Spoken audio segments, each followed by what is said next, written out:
Well, it's important to me on personal and political grounds. It was a place that I met like-minded people. It was a place that I felt was very important for the culture. There were very strange things going on in the country, very unpleasant things going on in the country, and I wanted to do something about it, and it was nice. And I'd actually been wanting to do something about it since I was about 8, and I saw things on TV where Southern police were sicking German Shepherd police dogs on black people, and didn't like it. And it was sort of my first chance as a 17-year-old to be out in the world and try and do something about changing the world the parts of the world I didn't like.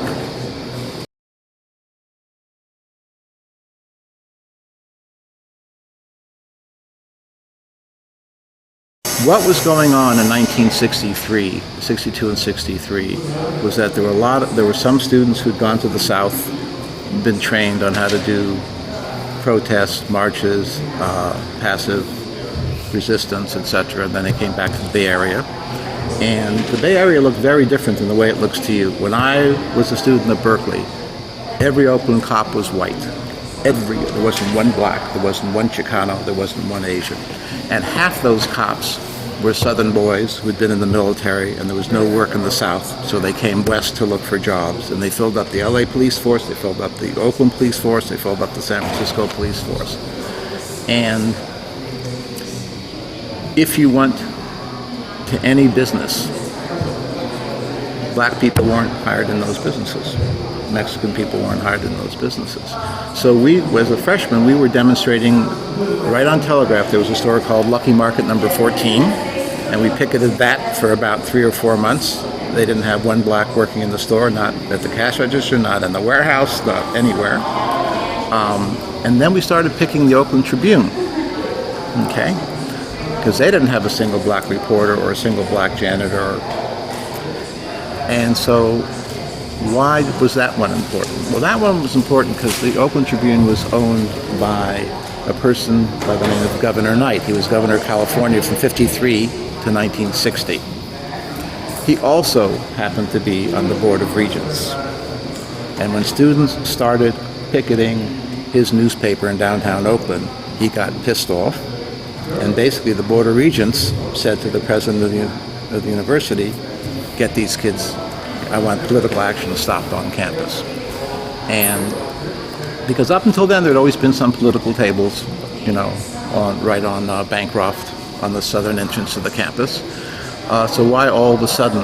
And it took us actually a while to find out through various sources that that's what was going on. But it was ex-Governor Knight, whose newspaper was being picketed, who pushed the regents to do something about the student activity on campus. So I was involved in marching at the Oakland Tribune, picketing Lucky Market number 14. There was also an area at that point that was called Cadillac Row in San Francisco. No black people, no Chicano people, no Asian people working at any of the car dealerships, so we're picketing car dealerships. And so I was already involved, and so FSM didn't exist until the Board of Regents pressured the university administration to stop political activity. And at that point, there was a philosophy that existed for a long time called in loco parentis. I-N space, L-O-C-O space, parentis, P-A-R-E-N-T-I-S. And it's a legal concept that when minors are somewhere else, whoever is running that is the parent in that location. So the university was always considered the parent of all these students, okay? That didn't fly too well with us, and there were a lot of graduate students involved, so they were 21, 22, 23, 24, and so the whole thing of in loco parentis didn't apply legally or otherwise. And so when the university started trying to get rid of political activity and get rid of the tables, people were just sitting there at tables with handouts and stuff. It was very peaceful, it was very mellow. You had leftist organizations, you had Students for Goldwater and the Young Republicans and some right-wing organizations, and unlike our U.S. Congress today, we actually talked to each other and had debates on the street and handed out leaflets to students as they came in. When the university tried to stop that, That's when the free speech movement was born.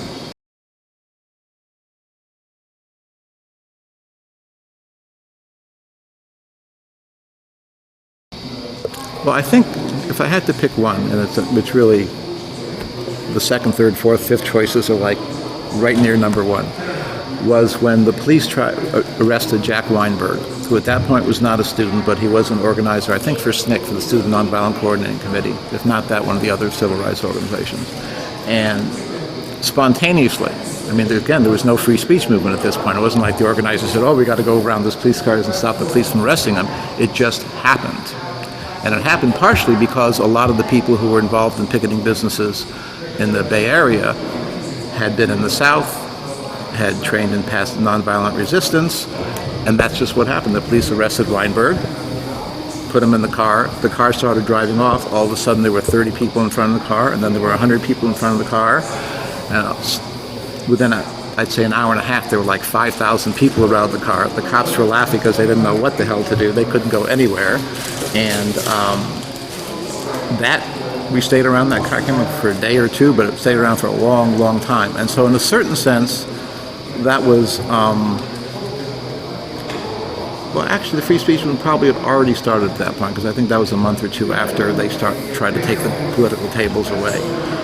But that was the first time there was a mass action on campus, as opposed to the Oakland Tribune or Lucky Market number 14 or Cadillac Row in San Francisco, or just little speeches being given. It was the first time there was a mass of students. Yeah, we saw an example. We saw a video. So that was very memorable, because that felt like a big time turning point. It was no longer just some left-wing students and Students for Goldwater and Young Republicans and politically involved people. Suddenly it was tons of students who had not been involved at all in civil rights, who had not been involved in any of the pickets that had been going on in the Bay Area. That changed things. That felt very, very different. So I think that was probably the most memorable moment. And I remember standing outside that police car for about 12 hours. My back was hurting, my knees were hurting, my feet were hurting, but we weren't going to move. And we didn't.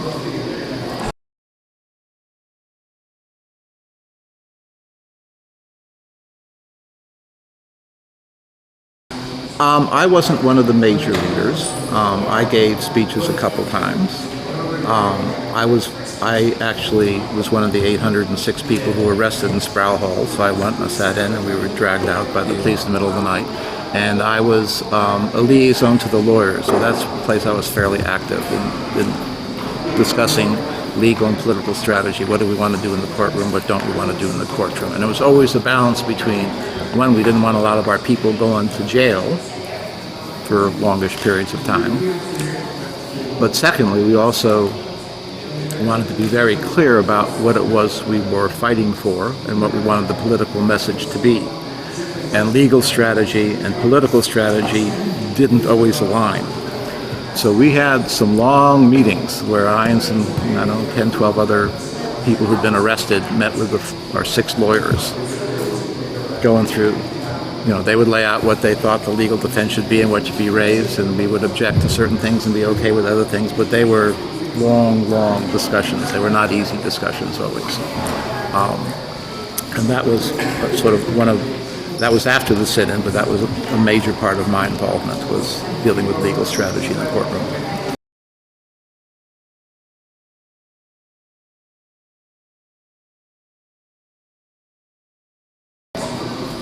Well, that's a really good question, okay? And I have an answer for it because I've thought a lot about it. Political movements always attract all kinds of folks, okay? And they attract people who are very sincere, people who are disturbed by a specific incident, people who dedicate their whole lives to social change. There are also borderline sociopaths, schizophrenics, narcissists who think it's a big party and come along.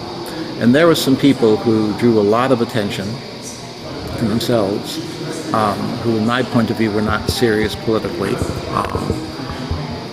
and just did outrageous things for the sake of being outrageous because they were narcissists and they wanted attention. And they unfortunately got a lot of media attention from TV and from newspapers. And that freaked out a lot of California citizens. They were already freaked out. We didn't have to freak them out more.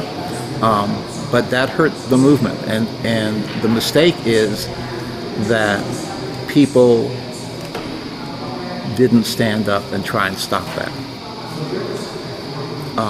Because everyone was it was a free speech movement, so how can you stomp on the free speech of this crazy because you don't like what they're doing? So we were caught in that bind between staying true to the principles of what free speech is about and having these narcissistic idiots confuse people about what was being attempted and scare the hell out of Californians because they thought all the people involved in the political movement at Berkeley were like those few nuts. And when I saw Ronald Reagan get elected governor twice, and it was a direct reaction. I don't know if you got to that point in your studies, but there's no question that Ronald Reagan got elected not once but twice because of his reaction against what was going on in Berkeley. And a lot of California citizens really did feel freaked out, and they wanted a strong guy who would calm the state down and stop this nonsense. And having those narcissistic, schizophrenic showboaters caused that to happen. And that was from my point of view, a very terrible thing. And him becoming president was an even more terrible thing. And I don't know that that could have been stopped if we would have dealt very directly and forcefully with people who were not serious about the political things that we were trying to achieve. But sometimes when I think about it, I get mad at myself and friends of mine because we didn't do something about that. I think we should have. So that was the big mistake.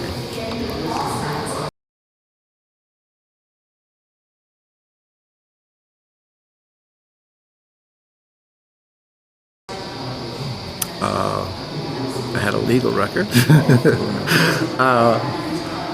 A lot changed. So one, political speech on campus became a reality. That was A. B, if you go back and do searches for student demonstrations and universities shutting down, you'll find out that there were tons and tons of political activity all across the country because of the free speech movement. And so I can't remember exactly when it was, but it was early in 1965, maybe mid-1965. So 7-8 months after the free speech movement started, maybe 3, 4, 5 months, I can't remember exactly, after the FSM sit-in Sproul Hall, there was a Vietnam War teach-in, and it was massive. It was massive. You know where Zellerbach Theater is and the baseball field? You know where the Student Union building is? Do you know where the basketball gym is, the Harmon Gym? So right behind Harmon Gym is a baseball field, and then there's some other buildings that were not there then, and basically the anti-Vietnam War demonstration was set up there. And there was something like 10 to 12,000 people. It was the first quote-unquote teach-in, is what they were called. And it was the first Vietnam teach-in in the United States. And within 2 years, there were probably 40 or 50 Vietnam War teach-ins at colleges around the country. So it had a lot of effects way beyond just the free speech movement. It made campuses a legitimate area to have political and social discussions, and that used to happen between a person or two, whatever. But there was never a wider discussion, a big public discussion, and so in that sense, it's not what we intended. It was one of those unintended consequences, but it was a huge unintended consequence. It really started political activity on campuses all across the country.